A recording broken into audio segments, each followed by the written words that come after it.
उपमुख्यमंत्री अजित पवारांनी राष्ट्रवादी काँग्रेसच्या आमदारांना फोडून शरद पवारांना मोठा धक्का दिला। तर दुसरीकडे पुण्यात भाजपचेही चांगलीच कोंडी केलेली आहे। अजित पवारांनी पालकमंत्री पदावर दावा ठोकलाय। अजित पवारांच्या पवित्र्यामुळे भाजपचे कोणते नेते विस्थापित होणार आहेत, पाहूयात त्याविषयीचा हा report. Ajit Dada in, Chandrakant Dada out. पालकमंत्री पदावर अजित पवारांचा दावा। अजित पवारांमुळे पुणे भाजपची गोची। मागील वर्षभर अजित पवारांच्या बंडाबाबतच्या बातम्या अधूनमधून येतच होत्या। अखेर रविवारी अजित पवारांचा शपथविधी झाला। राष्ट्रवादी काँग्रेसमध्ये उभी फूट पडली।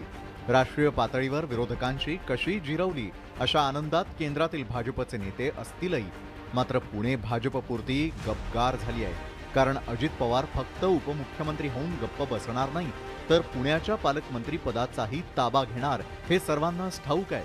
त्यामुळे प्रतिक्रिया देताना भाजप नेते मुख्यमंत्र्यांकडे बोट दाखवतायत। हा सर्व अधिकार एकनाथ शिंदे यांचा आहे। मी बोलून काही उपयोग नाही किंवा आपणही बोलून काही उपयोग नाही। राज्याचा कॅबिनेट विस्तार करणे, कुठला पालकमंत्रीपद कुणाला देणे, हा संपूर्ण अधिकार एकनाथजीचा आहे। त्यामुळे एकनाथजी ठरवतील। अजित पवारांना सोबत घेतल्यानं काय राजकीय परिणाम होणार आहे ते पाहूयात। चंद्रकांत पाटील यांचं पालकमंत्री पद धोक्यात आलंय। विजय शिवतारेंनी शपथविधीला उपस्थित राहून अजित पवारांसमोर एक प्रकारे लोटांगणच घेतलंय।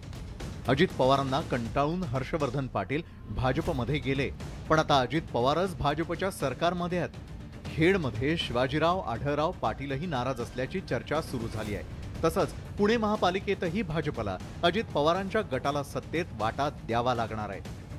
भाजपमधील संभाव्य विस्थापितांची ही यादी अजूनही लांबू शकते। लोकसभा 2024 ची गणित जुळवण्यासाठी भाजप पक्षश्रेष्ठींनी अजितदादांना सोबत घेतलंय खरं, पण खरी गोची होणारी पुणे शहर भाजपची। कारण पालकमंत्रीपद हे अजितदादांना द्यावाच लागेल, त्यासोबत महापालिकेतही वाटा द्यावा लागणार आहे राष्ट्रवादीला। त्यामुळे भाजपला किमान पुण्यात तरी अजितदादाचं गपगुमान ऐकत बसावं लागणार आहे।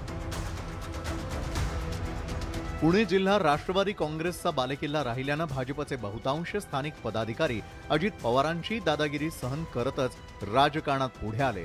पण आता केंद्रीय नेतृत्वानं त्यांच्या सोयीसाठी अजित पवार स्थानिक नेत्यांच्या माथी मारल्यात। परिणामी पुणे भाजपची पुरती कोंडी झाली आहे। मात्र वरिष्ठांच्या विरोधात बोलायचीही सोय त्यांना राहिलेली नाहीये। चंद्रकांत फुंदे, न्यूज 18 लोकमत, पुणे।